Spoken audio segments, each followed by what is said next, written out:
everyone, my name is Emily Wilson and I am a third-year tutor here in the Edison Writing Center, and today I'm going to talk to you guys about how to effectively integrate quotes. Okay, so you're probably wondering, what's with the giant ice cream on the screen? Well, here's my rationale. I like to think of quotes as something awesome. You know what else is awesome?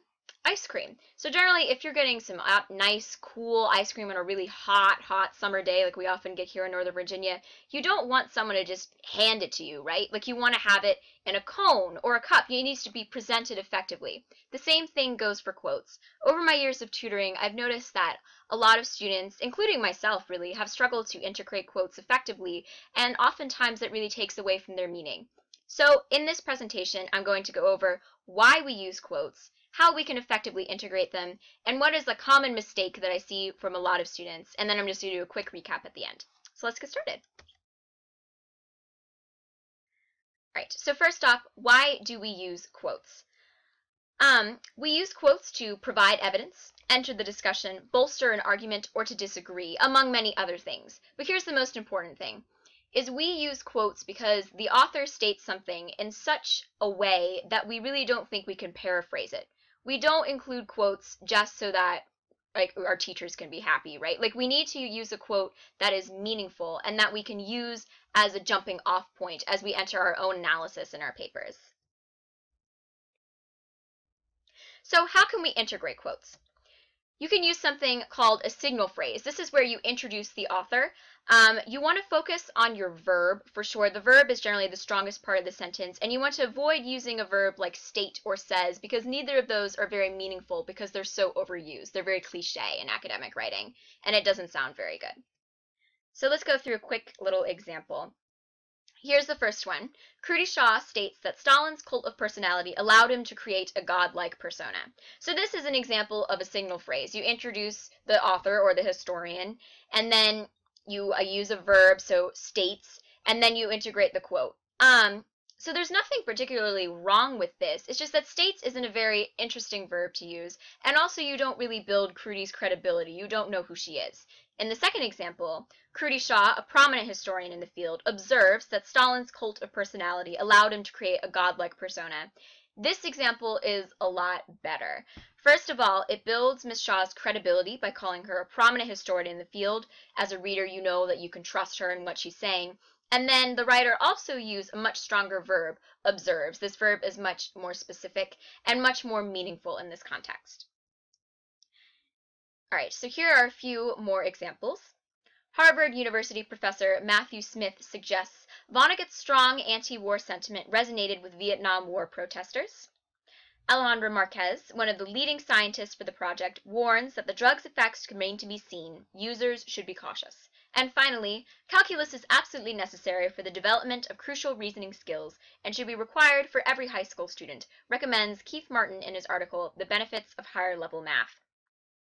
The reason why I included all three of these examples is because A, the quote appears at different places in them. In two of them they appear second, and the last one they appear first. So you can really talk about the author before or after the quote, depending. You want to have like varied sentences, right? So you don't want to introduce quotes the exact same way every time. And also they are three very different people. Matthew Smith is a Harvard professor, Alejandro Marquez is a prominent scientist, and then Keith Martin wrote what you would assume would be a scholarly article, The Benefits of Higher Level Math. All three of these people are definitely authors, scientists, writers that you would find worth quoting. And it's important for you to build credibility so that your teacher or your readers know that you did your research well and that your work can be trusted. Finally, I just have a couple more verbs that you might find useful as you're writing. If you want to, you can take a screenshot or you can pause the video and write these down. I've used a lot of these before. I think there are very strong verbs that you can use in a variety of contexts, whether you're saying something that if they're complaining about something, they have something to say that's a little bit more negative, etc. All right. So now we're going to move on to what are some common mistakes. So as I said before, this is my third year of tutoring, so I've gone through a lot of English papers. And one thing I've noticed, something that I do, something that a lot of other students do, is first of all, they don't use a signal phrase. And second of all, they don't really analyze the quote afterwards. So the quote just kind of sits there. And A, really awkward to read, and B, the quote is not at all meaningful. It doesn't add anything to your paper if you integrate it that way. And this is called a hit and run quote. So basically, when you use a hit and run quote, you're assuming that the quote is going to speak for itself, which is not very good writing. What you want to do is you want to use your quotes to back up your argument, or for you to make an argument against. Like, you don't want to just throw a quote in there. So let's take a quick look at an example. In this first one, I said, my sister Clara loves ice cream. I've always thought that chocolate was her favorite since she's a bit of a picky eater, and I did not believe that she would like chunky ice cream. Rocky Road is my favorite flavor. My dad likes plain chocolate better. There's too much going on. So I highlighted the quotes in blue, and the issue is that A, you don't know who said the quote, and also you don't say, I didn't say anything afterwards, right? So the quotes are not very meaningful in this context. You don't really know why I included them, how this backs up any argument I'm going to make. I just put it in there and assume that they're going to speak for themselves, which they really don't. In this example, however, my sister Clara loves ice cream, and I have always believed plain chocolate was her go-to flavor. She's a bit of a picky eater, and I doubted that she would enjoy chunkier ice cream. During our interview, however, she exclaimed, Rocky Road is my favorite, of course. Clearly, Clara just disproved my hypothesis. She is not as much of an ice cream purist as I thought. My dad, on the other hand, likes chocolate better and complains that there's too much going on with Rocky Road. His vehement criticism hints that perhaps he is the family's ice cream snob. Okay, so I highlighted the analysis following the quote in this nice plum color to show you that really the analysis is the most important part of using a quote. You want to use the quote for a reason, right? So you need to make sure that your analysis is well developed and it is meaningful for your thesis or for the rest of your paper. So here I explained basically why I use these quotes. I use them as a jumping off point. So I assume when my dad said there's too much going on, that might mean that maybe he's the family's ice cream snob. Maybe I was totally wrong about Clara. So you can use if you use quotes like this, they will be a lot stronger and your papers will make a lot more sense and be much more meaningful. Alright, so let's just do a quick little recap before we finish off.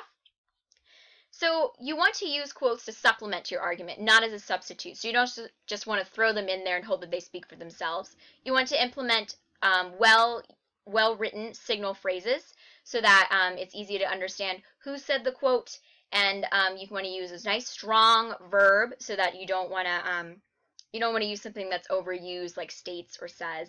You also want to ensure that quotes and signal phrases make sense grammatically, so if you need to use brackets or ellipses or something like that, you can do that. And also, you want to avoid hit and run quotes, so again, don't assume that a quote is going to speak for itself. Use your quote as a supplement for your argument.